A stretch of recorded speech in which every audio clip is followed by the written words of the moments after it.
my name is Steve Hunt. I'm the chief expert for work in technology at SAP, and I'm super excited about the conversation that I'm about to have with Daniel Saman about some fascinating work he's been doing with Eightfold Data, looking at what is becoming a major issue in work overall, which is how can we help people navigate all the changes going on in the economy where people have to make significant career changes as automation transforms the work, eliminates work, and creates new work. Now, very briefly, why am I interested in this? Because my job at SAP, I'm an industrial organizational psychologist who basically studies how technology is affecting the nature of work and how can we use technology to create more effective work environments. Daniel, so good to chat with you.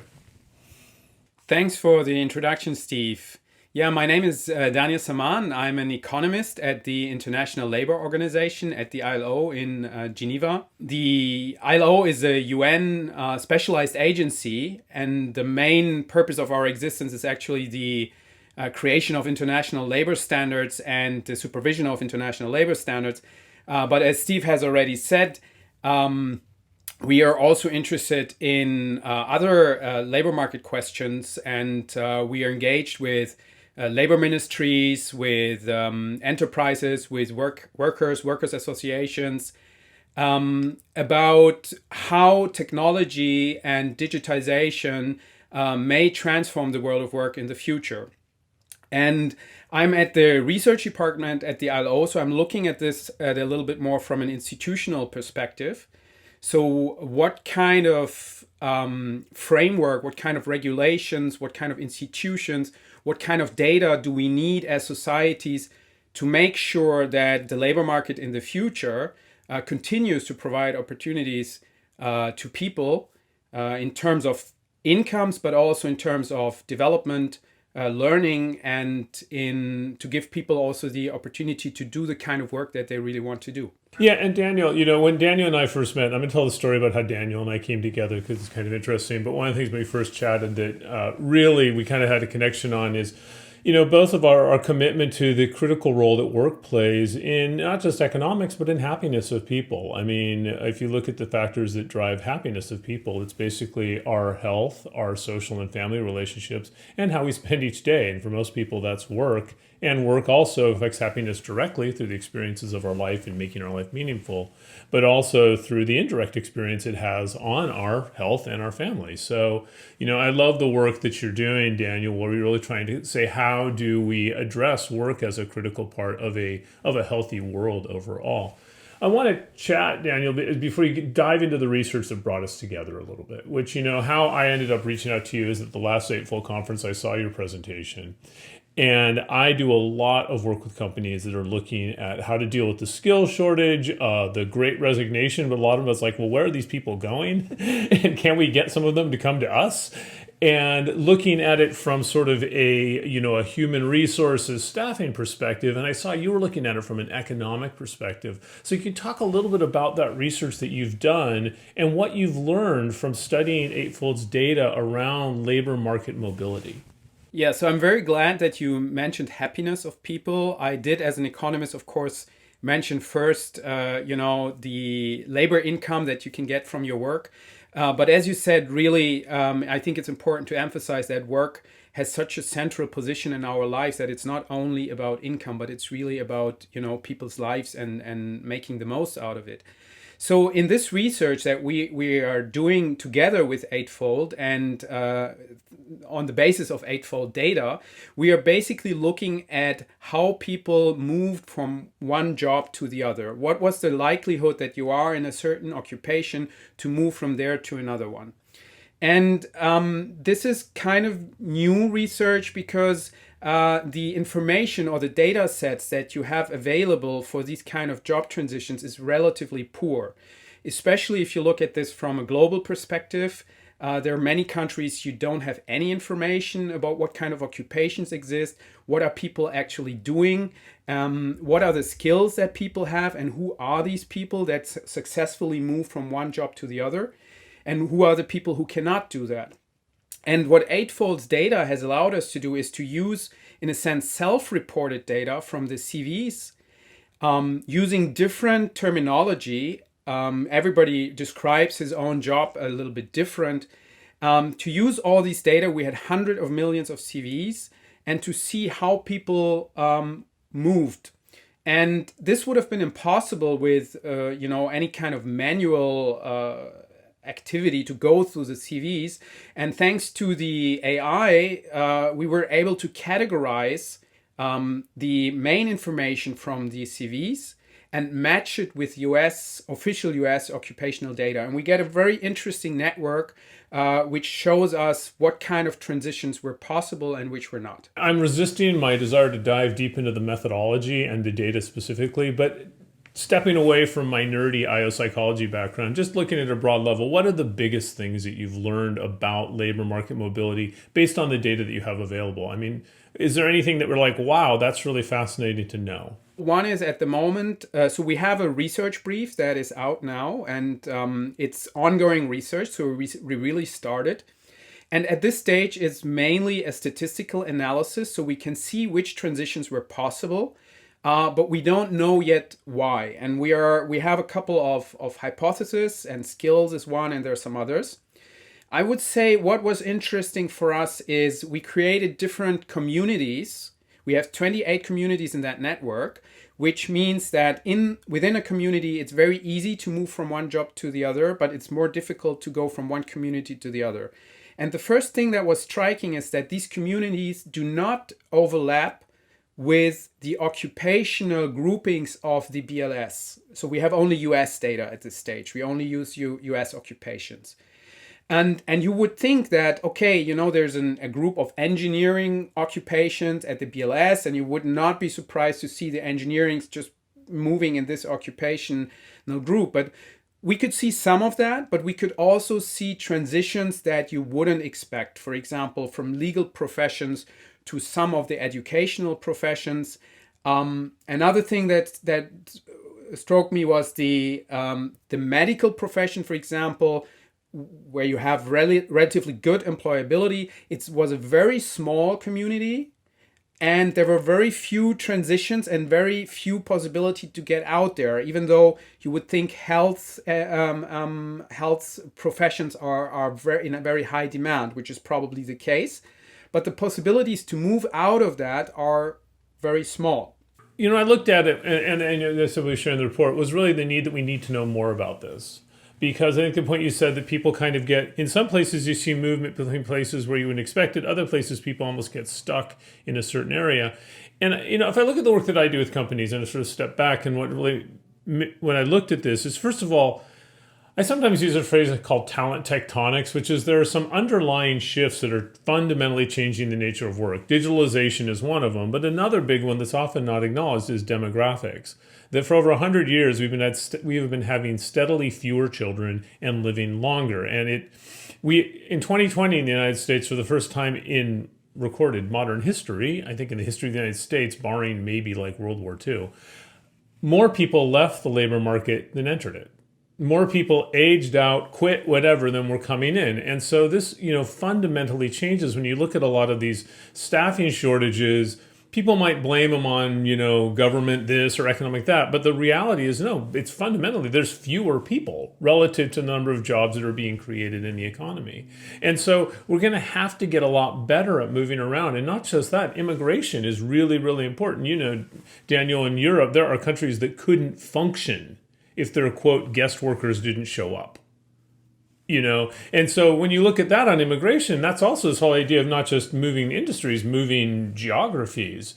And this need to have a better understanding of, if you're doing this or if you're in this life situation, where could you go, is really critical for both companies and people in terms of how we're trying to get much better at maximizing the capability of the workforce we have. We can't afford to leave people lying on the shelf. We just can't. They don't want to be on the shelf, but we can't afford to either. And so I think the research that you're doing is really fascinating. When you looked at it, what is it, as you said, you saw and learned some interesting things. What is it that you wish we knew more about? Just to pick up one of your points, I think actually the demographic shifts is one of the most underestimated megatrends that we're seeing. I think most people many companies leaders don't have it really on their radar how much there will be a shortage of labor in the advanced economies over the next few years. And I also think that because of that, we will have many more transitions. We must be able to make more successful transitions. So I agree with you that we need to understand better how we can make these transitions happen. The main question for me now, after looking at the data, is really, what about the skills? And skills is a word that everybody uses, but in addition to not having very good information on it, I mean, there exist surveys and, I mentioned ONET, but I think we still don't have a very good typology of this. I think there are probably different levels of skills. There are probably skills that allow you to carry out a specific activity right now. And there are probably skills that allow you transfer from one activity to a new one and to learn something new. And I don't think we have systematic labor market information about that. And I'm hoping, and we had this discussion with Eightfold already, that we are now trying to figure out what can we say about the skills profiles and to be determined or to be defined what is the skills profile is and what are these skills, to understand better which of those are really increasing the probability of somebody moving from one place to the other. Yeah, well, that's really, getting into my area of specialty, which is psychology and individual differences. And I think one of the things, too, on that labor market, what's happening and why we need to invest so much more in this, both as companies and societies, is first of all, as we go into this labor shortage, the traditional recruiting models assume that there's somebody out there in the labor force that wants to do the job you're offering and has the qualifications to do it. Traditional recruiting won't work if that's not true. And increasingly, there isn't going to be anyone out there that is already qualified and wants to do what you want them to do at the price you want to pay at the location you want them to be. And it has to switch to, well, who's available in the labor market who might be convinced this is something they want to do and believes they could do it, which changes the whole concept of recruiting from this sort of like companies set the qualifications and see if people can jump over the hurdle to like really a discussion of what we need, what you could do, and a combination of what companies need, employees want, and what employees are able to do, or people, I'd say more broadly. And when you were sharing the data about people moving between different areas, it reminded me of work that I did previously when I worked for a retail company where they discovered store managers, really that's a really critical role in a retail job, as the person managing the store. That is a hard to fill position, tends to be high turnover. And they were like, well, how can we find good candidates? And what they discovered was that high school teachers often made really good store managers. And it was interesting because on the surface, you're like, high school teacher, store manager.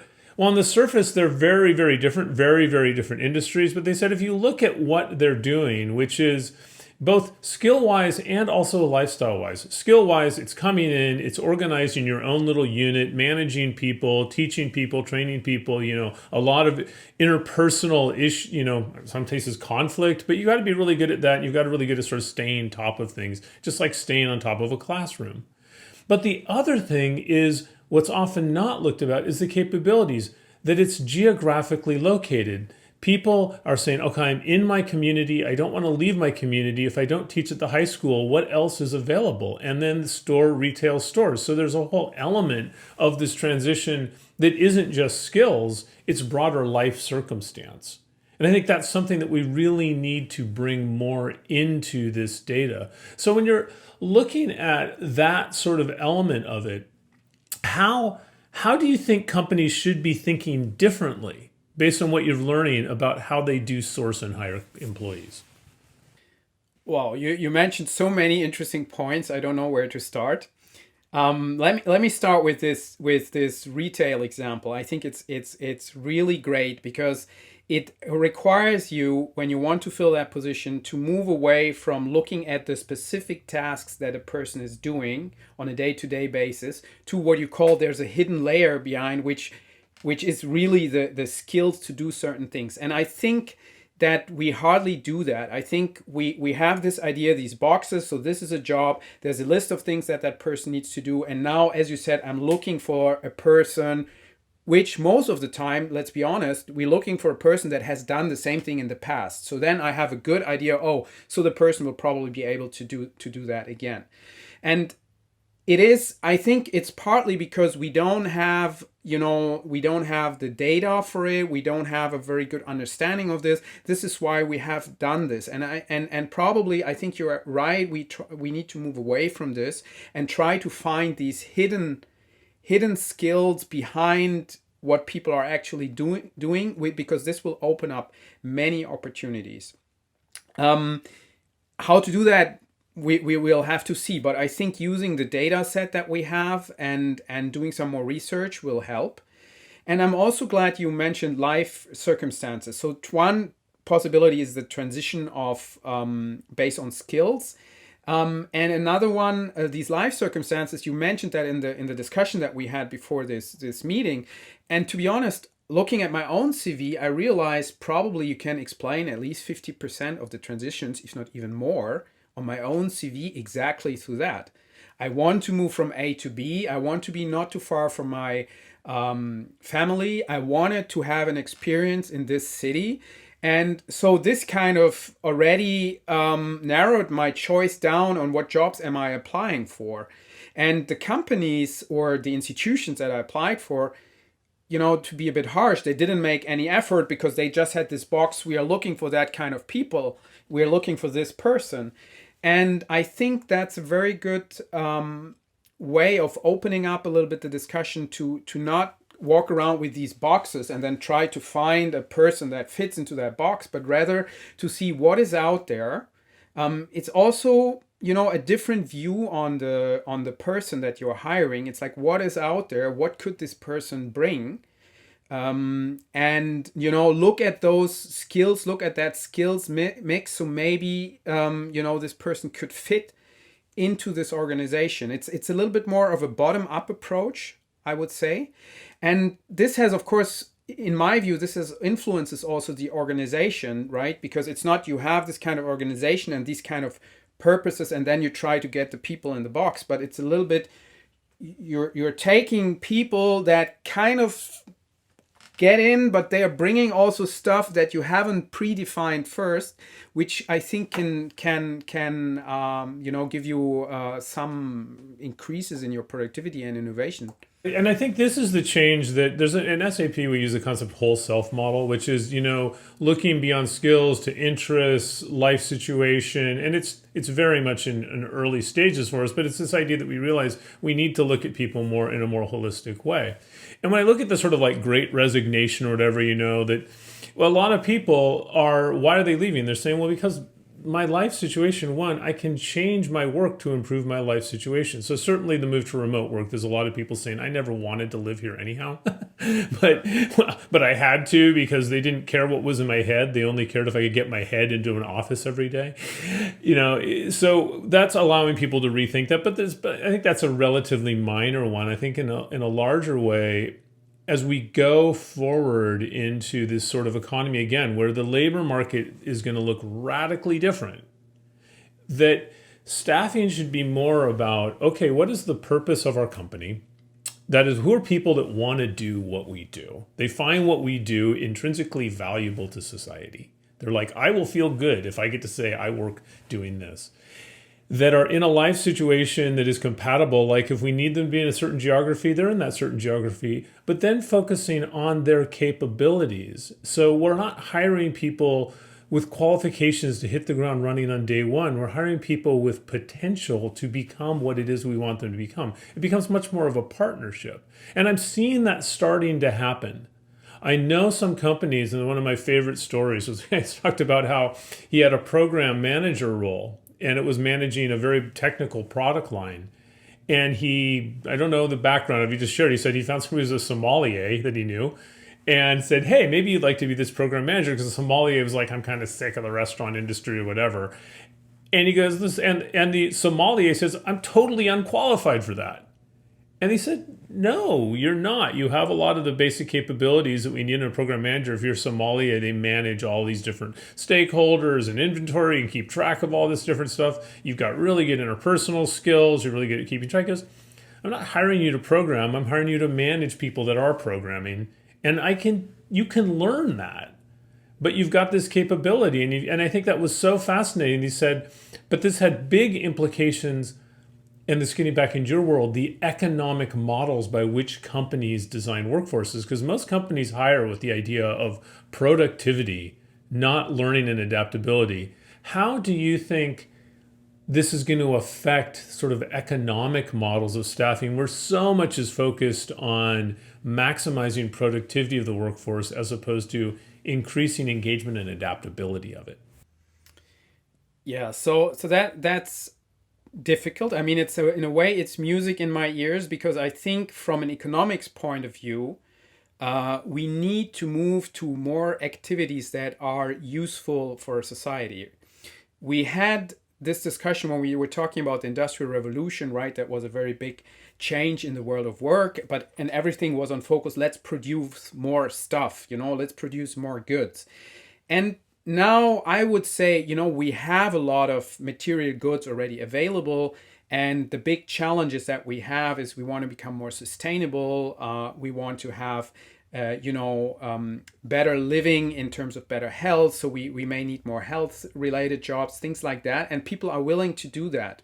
What you were saying, to look at the hiring people based on their potential and then training them into or letting them do something what they haven't done before, I think this is exactly the way to have a dynamic society if a lot of organizations do that. But of course, it will be much more challenging for hiring managers. I mean, it's because there will be failures. There will it will be difficult because it will take more time. It's not that you get a person and you get a payoff by that person after X weeks or months, and you will have cases where you get a person in and you'll be surprised how great that person is. You would have never expected, but you may also have cases where it just doesn't work. And I think you need a new, way to deal with this and to integrate that in the overall operations. And I can't tell you at this stage how to do that, but I think this is the way that we need this is the direction that we need to take. Well, yeah, I think part of it is there's a fundamental disconnect between companies that financially operate off of quarters, but we operate our lives off of years and decades, and really thinking of this long term. But if you look at it, and companies have looked at this, companies that invest in people's development, people don't necessarily want to quit companies.